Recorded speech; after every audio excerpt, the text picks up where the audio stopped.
So my research and the research of others consistently shows that children's safety and security online is a primary concern. Together with that, another primary concern is the social relationships that children are forming, either online or because of those online spaces. Those two things go hand in hand, particularly in relation to privacy, as we're talking today. So this week, the Office of the Australian Information Commissioner released its 2017 Australian Community Attitudes to Privacy Survey. And this showed that 40% of people 18 to 34 years old have posted information on social media sites which they later regretted. It could be images, it could be text. But these are adults, these are 18 to 24. And what this means is that the years before this are really important for children to learn about digital privacy and the implications of putting information and images online, not only short term, but long term. So from your perspective, what do you think is the most important message for young people who are navigating digital privacy risks? One of the key messages I think is really, there's a couple, sorry. There's one that sounds a little glib, which is, stop and think before you post. And that's a really important message. It's take time, really, generally, to think about how you're going to engage online. And I think it's not necessarily just a challenge for young people, but I think it's a challenge for everyone who's working in this environment now. The first message I'd come up with is think before you post, think about what it is you want to communicate, and then think about who else might be going to see it. And that's before we get into the longer discussion about, hey, how can I manage that whole environment? I would say two things. I think of privacy as protecting your personal information. And we've also done some research at the Safety Office that shows that young people between the ages of 8 and 13 are sending out a lot of information on social media about themselves, including their school, their address, their phone numbers, and that's a very young age. Of course, most social media sites aren't supposed to be open to people under the age of 13. Now, this is the more controversial bit. If you want to protect your privacy, you also have to protect your privates. What I mean by that is we're seeing sexting becoming more of a normalized courtship ritual. And so as an adults in a government agency, we know that teenagers are programmed to take risks and to be curious. So we can't just wag our finger and say just don't do that when they're being pressured to do so and it's becoming more commonplace. But I do think as parents, these are values-driven conversations and we need to start them early and often.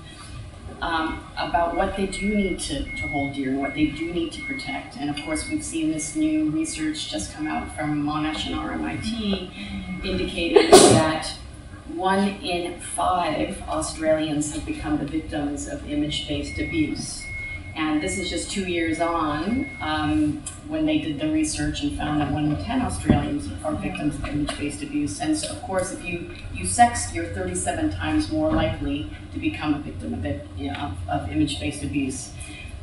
This is a much broader term that also encompasses down blousing and upskirting and the whole new lexicon that's coming up around this. But yes. We do need to just get across that message that once you send something out digitally, whether you're posting, you're tweeting, or you're texting, it's out there forever, and you lose control of it forever. I think that one of the most important messages that you touched on is that you lose control of it once it's out there. I think that's something that's really important to remember. There's some things that you can do to prevent that. To just remember that you're using a private company service a lot of the time. It's not just like having a conversation, and just remember that once it's out there, you've lost control. In regards to sort of key messages, I think in the same way that how we want to live our lives offline, don't hurt yourself and don't hurt anybody else. And just be aware that online you can do both of those things and try to just eliminate harm as much as you can. So what steps do you think parents and carers should do to ensure that their children feel comfortable discussing their online experiences, both good and bad? If they can swipe an iPad, we should be talking to them about the digital do's and don'ts, and we should be modeling good behavior. And what I mean by that is, if it's the first day of school and we're taking pictures of them and we want to post it on our, our global digital photo album, Facebook, we should ask them if it's okay if we post it. And I think by modeling that behavior, by asking them for permission and consent, perhaps they'll think to do the same thing. The other thing is about screen time. Children learn by watching what you do rather than by doing what you say. So if you're checking your newsfeed at the dinner table while complaining that they're having too much screen time, you're probably not going to listen. So we've got to be modeling this good online behavior. As punishment, do you take a child's phone or device away as punishment? If you do, then we need to think about how a child might interpret that. Are they going to think, okay, well, I'm not going to tell them this about what just happened online because I don't want my phone taken off me, or I don't want my iPad taken off me. Hannah, I'm wondering, what do you think it's important for parents and carers to know about young people's social media use in terms of how they might hide it?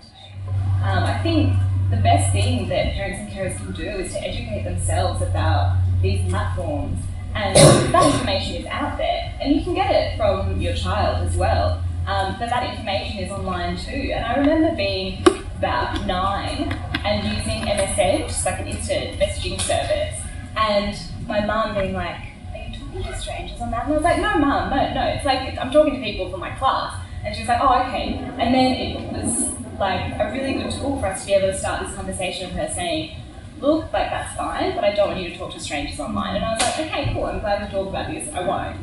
So having those conversations is really important. To get that kind of information taken down, what would be the first port of call for people to, if you're a parent or if it's you that's being If you're 18 or under, you can actually come to the e-safety office now. If it's an intimate image without your consent and you're under 18, it becomes illegal content. So that gives us, our investigators, some additional tools to be able to go to site administrators and say, this content is illegal in Australia, it's illegal in the Netherlands or the US, wherever it's posted, please take it down. Hannah, I was wondering, with parents or with young people where this has happened, particularly for parents, how might you suggest that they deal with this? If their child is found to have an image online that's because of this kind of reasoning, what would you suggest? But in regards to parents helping with this issue, I think number one is to support your child. Like, the whole victim blaming thing can come into play so much with something like this, and I think that that's so unfair and not helpful. So supporting your child and making sure that they are able to look after their own mental health going through something like this, because of course they're going to feel embarrassed and they're going to feel ashamed. They're going to feel horrible about themselves. Yeah. So letting them know that like you still love them and that they have been betrayed and this is not okay, what's happened to them. Not that what they've done is wrong, but what's happened to them is not okay, and their consent has been betrayed, and that's not alright at all. And also to educate yourself about what the next steps are going to be, whether that's taking legal action or speaking to the police or speaking to the platform that the image or whatever it is on, or potentially speaking to the person that posted it. Whatever that may be, like having that conversation with your child about what the next steps are, how they want to go forward with this, and through that as well continuing to support them, because it's a pretty horrible thing to happen. And parents should be totally non-judgmental and understand that sexting or whatever has become a norm, and it's sexual expression in your normative years. Like it's just the new arena that young people are figuring that out through now. So it's really important to not be judgmental and remember that it's not their own fault because you put it out there and that's the risk you take, but that they have been betrayed and there should be consequences for the people who commit abuses.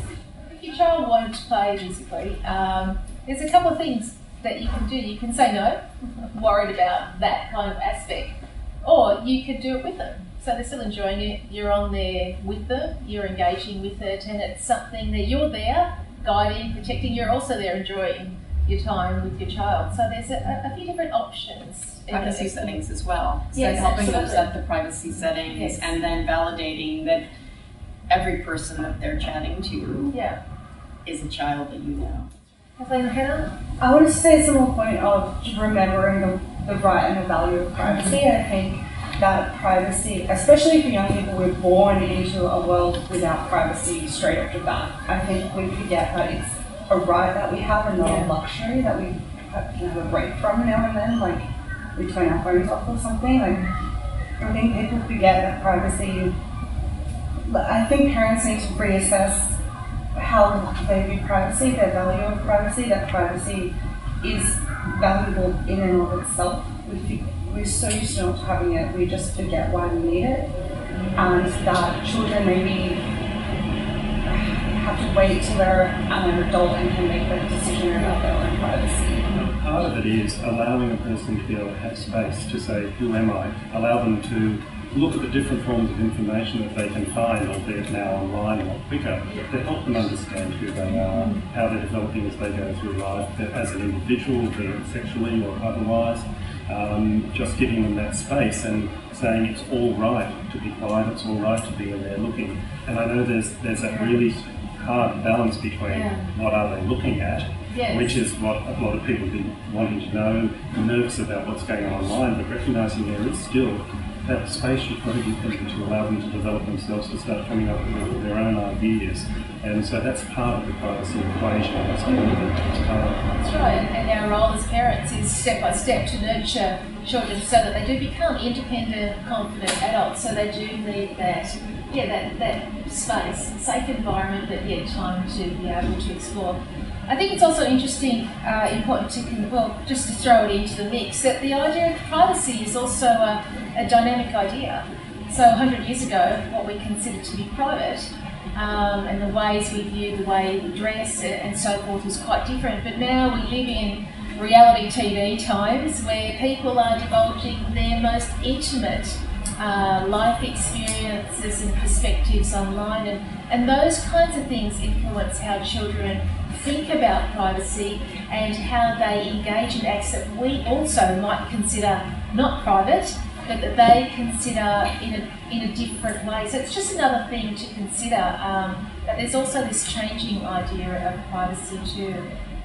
Kathleen and Hannah, if someone posts something online, a young person posts something online and they wish they hadn't done it, it just didn't work out, what would your suggestions be? If there's anything happening online that people aren't happy with, it's important that people, like commenting and stuff like that, it's important that friends support each other and comment and back each other up when that kind of thing is happening, and not just stay anonymous or watch anonymously. And it's important that people report on stuff that's happening to Facebook, because I think, just gathering data is really important, really powerful. So reporting or telling someone, anyone, the Safety Commission, whatever, is really important. Yes, it's an interesting point to pick up on, because again, going back to the survey, one of the things we ask and have asked a couple of years is the question about, do people see social media as being a public or a private process or participating in? And I must admit, when I first saw this question a few years ago, a couple of series ago, I just assumed people would assume it was a private pastime because you go online, you set up your account, you set your privacy settings, and therefore don't assume it's private. But the majority, and I think it goes by most age groups, say it's a public process. So again, it reinforces the idea that if you're putting something up online, it is a public process. So there's a real nexus between the concept that you're setting privacy settings, yet you fundamentally believe it's going to be public. Yeah, really important actually. Yeah, absolutely. And I think because we focus so much today about what can you do if you're the victim and how can you stop this from happening to you, and I think that's such a problem with how we talk about abuse, because we don't say, don't abuse people, like, let's all respect each other. And imagine if we were doing that. Imagine if that's what we were saying to young boys rather than to young girls. Probably don't wear your bikini because there's some young boys over there who might take a photo of you. We need to educate everyone on actually respecting each other first, and then saying, just in case, because there are some people that aren't going to listen to this lesson, this is what you can do. But the respect thing needs to come first. There is an emphasis on cyberbullying in schools, and that's really important, absolutely. But I think that we're saying here it needs to be extended to more ethical, an understanding of the ethics of being online. So there is that cyberbullying, but we're all seeing now these issues have really extended a lot more beyond that now. So we need to take a broader approach.